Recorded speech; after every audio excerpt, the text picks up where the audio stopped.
Hello and welcome back everyone to the final installment of our Jekk's Bounty playthrough. This time we'll battle our way through the last 4 enemies in this campaign for the remaining 4 playsets of cards. I'm eager to see the challenges we will face with the custom rules of the campaign, but I'd also want them to be a bit easier than last time. You didn't see it for obvious reasons, but I had to replay most of the fights 3 or 4 times or even more before I succeeded. This is of course mostly related to the basic decks and the small collection, as I haven't opened up any packs apart from the ones that I got from this month's sealed event. If you have opened up a lot of packs or have bought a few theme decks from the store, I think you'll have a much greater chance of defeating these villains, but I also wanted to show you that with a little bit of dedication anything is possible. But enough with the talk, and let's see who the final 4 opponents are.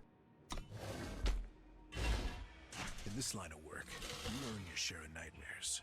Sometimes you can chase them off with a stiff drink or a soft touch. And sometimes you just gotta shoot the filthy things between the eyes.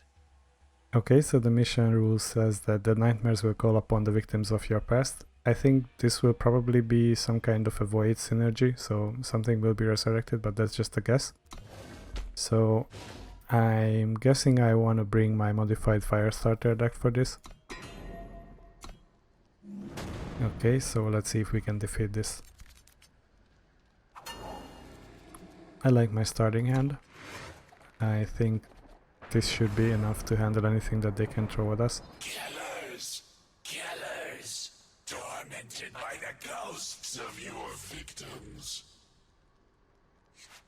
Don't let this thing get in your head, friend. Okay, so second turn I can deploy the Bloodspear Foot Soldier and have a decent attacker up. Break the barricade! They just wanted to be free!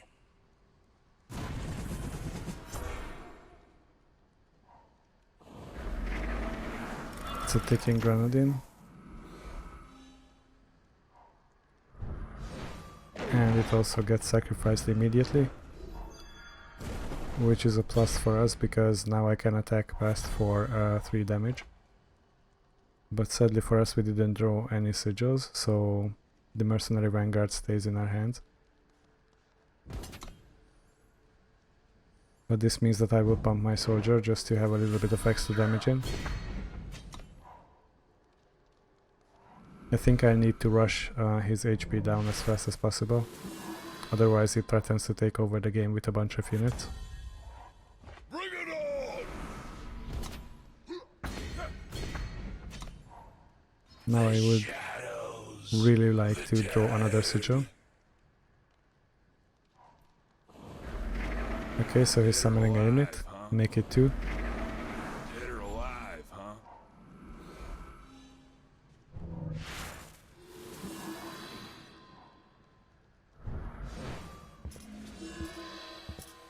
And he's getting the grenadine back as well. So it is tempting to just use the piercing shot on one of them and let them block my unit and they will finish off each other, but I guess the char play is the best here. But what do they do? So if I kill them I also draw a card, so that's exactly what I need.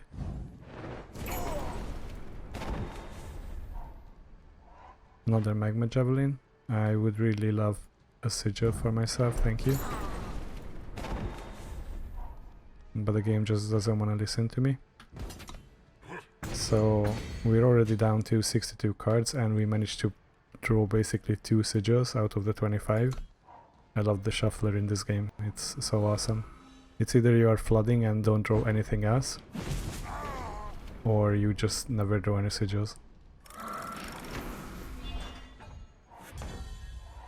And now of course I draw this. On my mark. I can deploy a blocker. I don't want to attack into it Killing you once wasn't enough, huh? because I want to be able to attack with 2 of my units at least.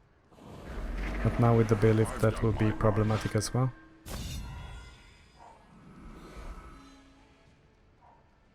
With the -1/-1. Winds protect me.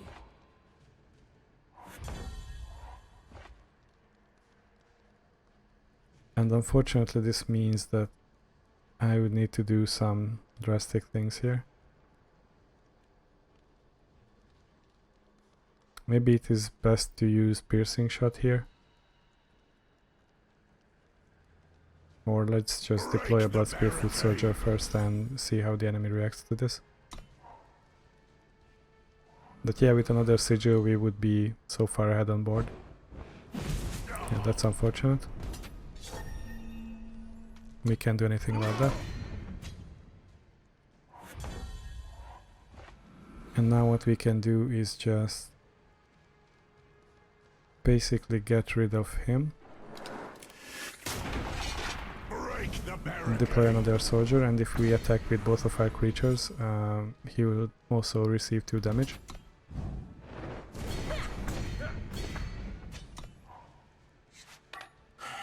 This guy again. Hold still. Okay, so it's only their start of the turn, so I should be able to take it out right now.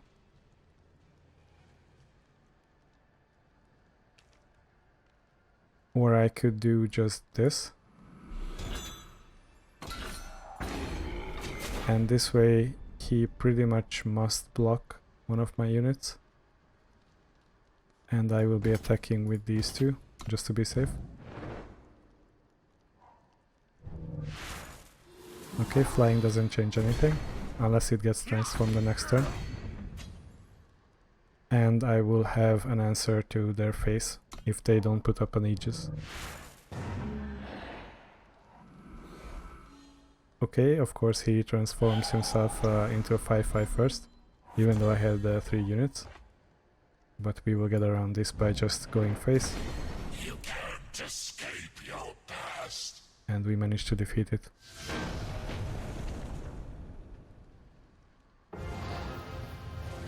Let's see our reward. Decent card.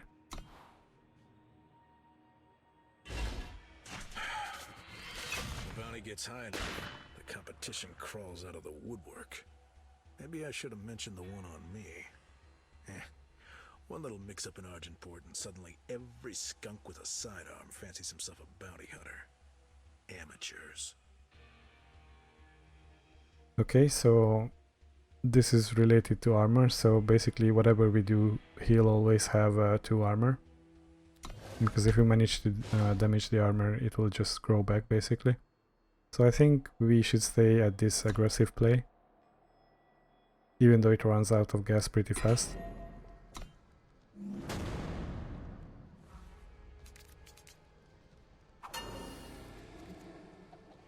I don't really like this hand, other than having Caleb in it. Well, I might actually keep it because I restarted this fight quite a bit, so I think I might give it a try because in my previous fights I was drawing a lot of sigils. You're coming in. Maybe Caleb will have some use here. Can't do that, friend.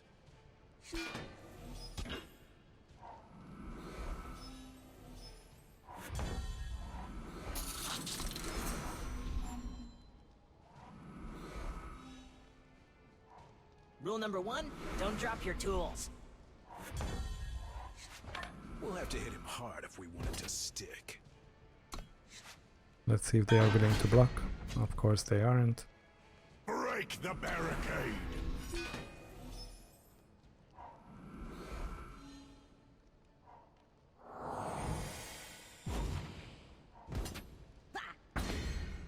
But lucky for us, they are attacking in the air, so we can attack back for 4. Deploy another 2 units. And I really hope that we will be drawing a bunch more sigils. Now this is a problem because now it has endurance as well. But if I attack with them, sooner or later he will block it, or at least one of them. Or at least that's what I'm hoping for. Shields. Now he's back at 18 again.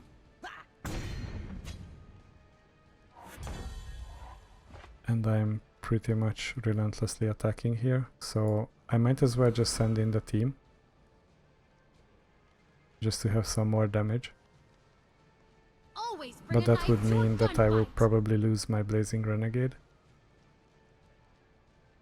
Oh well.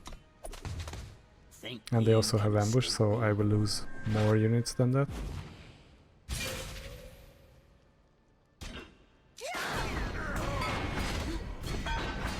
This wasn't exactly the best trade that I could possibly think of. So now I am just hoping that I draw a sigil, which means I can kill their unit and attack for 5, Rule number 1, don't drop your which tools. isn't really an option now. Although what we can do is kill probably their bigger threat. So I'm guessing if I just attack with him, it will probably get blocked by the Tinker. Yeah, it's worth a try, but I don't think it's that good of an attack. Actually, they are trying to block with the Overseer, which is good for us. This means we got rid of at least one blocker. And we have 7 more turns until they kill us. Shields! But now I would really love to draw another sigil. I fly for the throne. Flash fire, also good. Too bad that it doesn't do anything here. 5 damage is not really that much, and I think I'd rather just kill the Valkyrie here. As strange as it may seem, I don't want anything related to Warcry going on. State your purpose. But they have another 4/4.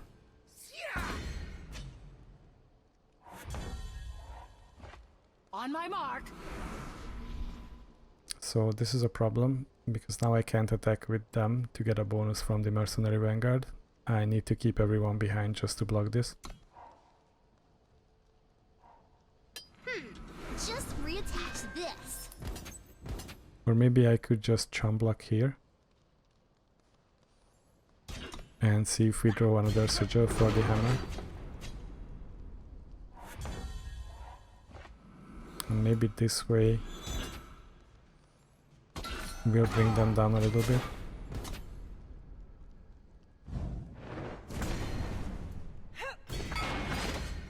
But now we are taking 4 on the way back at least.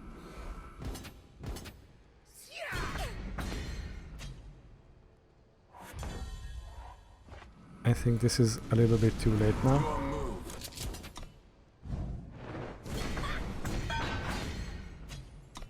They can attack me for 2 in the air. And they have 2 blockers, so yeah, it's impossible to win for us. Which is a shame.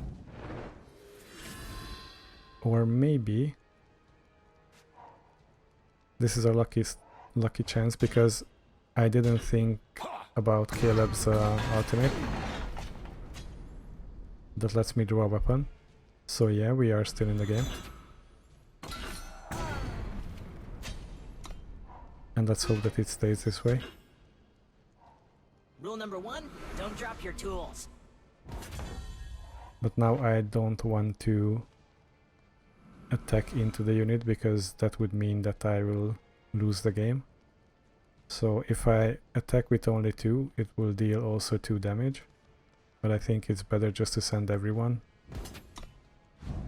The result is the same, obviously.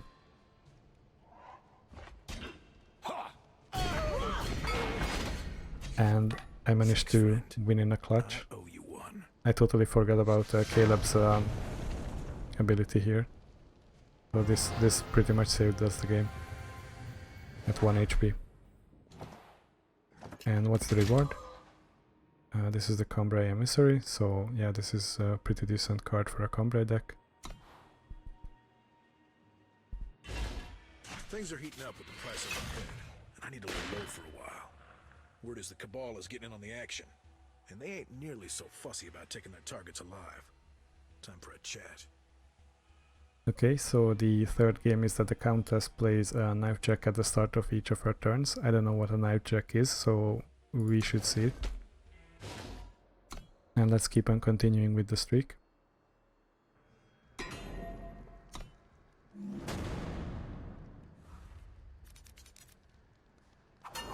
I like this hand. It's pretty aggressive for a start. Jekk, darling, you shouldn't have come here. You know how I hate to get blood on the floor. We need to talk. So I think I start with the charging grenadine. My talents or a price. Okay, so knife jack is a 2-2 and it deals 2 damage to them. So I pretty much like that. Because now we have a blocker. You're outnumbered, dear. What's to stop me from claiming your price right now? Loaded gun and my charming smile. My talents or a price. So I think if we just block here for enough turns, in the end we will win basically. And we can of course expedite this process by playing some grenadines, some other 1-1 blockers, and maybe even a magma javelin. My talents or a price. This way. So sooner or later they need to attack me.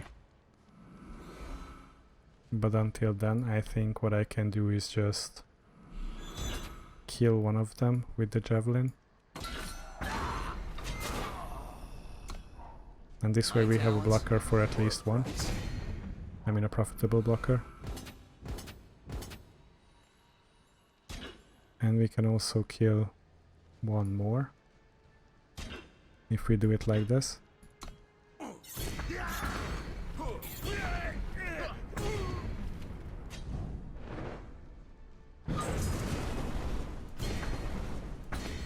And we still have a decent blocker here.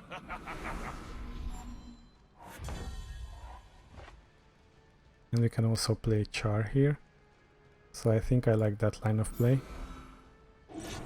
I can amplify it like this. Which means that I need to survive for 3 turns basically. Most impressive. What was it you wanted to discuss? Safe passage and keeping others off my trail. I can pay you. My talents. Or maybe it's just one more turn because I also have flash fire in my hand.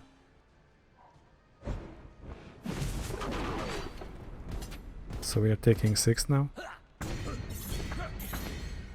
Next turn it would be 8. Dead or alive, huh? Or make it 11. But let's see if we can manage to kill her. An interesting offer. I accept. Now get out of here. Okay, so we managed to beat her on our first try. This is the first game that I've won on my first try basically here. Let's see what the rewards are. And these are the Cabal Spy Masters. This is pretty good in an Infiltrator deck, of course. So that's how it is. You think you're gonna be the one who takes me in, huh? Can't say I blame you for trying. You'd be living high in Argenport, while I rot in one of Roland's cells. There's just one problem. I'm not going anywhere. Okay, so a little bit of change of tone here. This was recorded after the fight, obviously, so this is a voiceover for this fight. And why did this happen? Well, to be honest with you, I've tried this fight like 20 times or probably even more with different kinds of decks. And basically none of the starter decks or the theme decks that I've unlocked worked here. So I just went into the deck builder and threw together this Justice and Time deck. And I tried my luck here. The problem was that he flooded the board pretty quickly early on and he always had a way to answer all my creatures. So I tried to bring as many silence and stun effects as I could, whilst also maintaining a decent amount of units in my deck. So this is what you can see here. Rakano Outlaw is obviously not a threat in herself, but in the end he always puts some different kind of equipments on it, because Jekk is mainly an equipment deck as I've seen it so far. So I try to silence it as early as possible to get around the quick draw. This one also has Reckless. So yeah, I just wanted to retry as fast as possible because I already knew that I lost. I haven't got any units to play on the board and he was already ahead with 2 other ones. So the next attempt here, I don't know how it goes. Let's check it out. Obviously I have the Seed of Progress here, so that's what I'm gonna start with. I also have a 2, 3 and 4 drop. He always starts the fight with the weapon already equipped on him, so you need to destroy that first and then that triggers the second phase of the fight. The only problem is that the weapon itself has Warcry, so the amount of times he attacks you with it increases the chance of him winning the game with a buffed up creature that he just draws from the deck. So now he can only attack my unit, which is good because he can't one-shot it, and that way he won't even attack it. So this spares us a couple of Warcry triggers. Unburden yourself. He can't attack the other one either. Got him in my sights. Or I mean, he could, obviously, but he can't kill it right away. So my idea here is to just buff the flyer with the lifesteal, because that way I can gain my life back that he already took from me. And of course I can attack as many times as possible with the endurance one, just to get that Warcry triggers going on. Got him in my sights. He plays another sniper, goes face again, and I draw another longsword. Here I just attack first and see what he does. All right, no more fighting fair. If it's you and me, kid, it's gonna be you. Once he goes to the second phase, he summons these 2 units on the right. When they die you can draw a card, but all your other units get silenced and stunned, so that's why I didn't want to provide anything else to the board. Be redeemed. So now I try to rebuild my board, and I start with my Paladin, which is a 4/4 lifesteal. Got him in my sights. He has another sniper, obviously goes face again, but doesn't attack, which is good because our units just got out of stun. Now I'm trying to go and fly over their units, but I'm not sure how to do it right away. I fly for the throne. But in the end I just summon the Valkyrie and pass the turn, because he probably won't attack me while he only has these units on the board. Another one of those quick draw ones. And now I'm just buffing my creature in the air because she can provide a constant flow of Warcry triggers while also chipping down the enemy's health. He has the katana, he draws another card.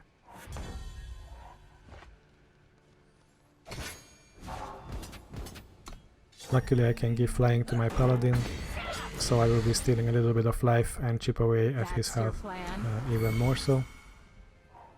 And now I also have a stealth unit. Do I make this look easy? Opponent is still afraid to attack, and I have lethal in the air, so he can't really do anything. And this is how I win this fight. When we do, you be ready. I don't know how many tries I've had with this fight, but it was quite a lot, so yeah, let's just see the rewards in the end. As you can see, I just completed the campaign on the top left. And Jekk himself was the award for completing this campaign. Quite a nice unit to have. And yeah, as you can see, this was the completion sound for the deck. And if you want to check all the cards that we had in this campaign, here's the summary of them all. So these were the 16 cards that you could unlock, and you get a full playset of all of them. And this concludes the final episode for the Jekk's Bounty campaign. I hope I could give you some guidance that you as a beginner can have a chance at defeating all these opponents in the campaign. You really only need some time and dedication to muscle through some of them, but I think the 16 unique cards that you get 4 of each are worth your time and effort in the end. I'd also like to thank you for watching this mini-series, and I hope you've learned a thing or two from it, or at least you've enjoyed most of it. I didn't have much time lately, but my plans for the future include finishing up my puzzle guides next, and maybe even jumping back into COD, as I've seen most of you have enjoyed those videos as well on the channel. Of course, I'll also post my free Eternal cards on the days when I have a chance to catch some streams, so those shorts will be here as well. But if you follow my content in one way or another, you'll definitely be the first to know these. Thanks again for being here and supporting me, and I'll see you all next time.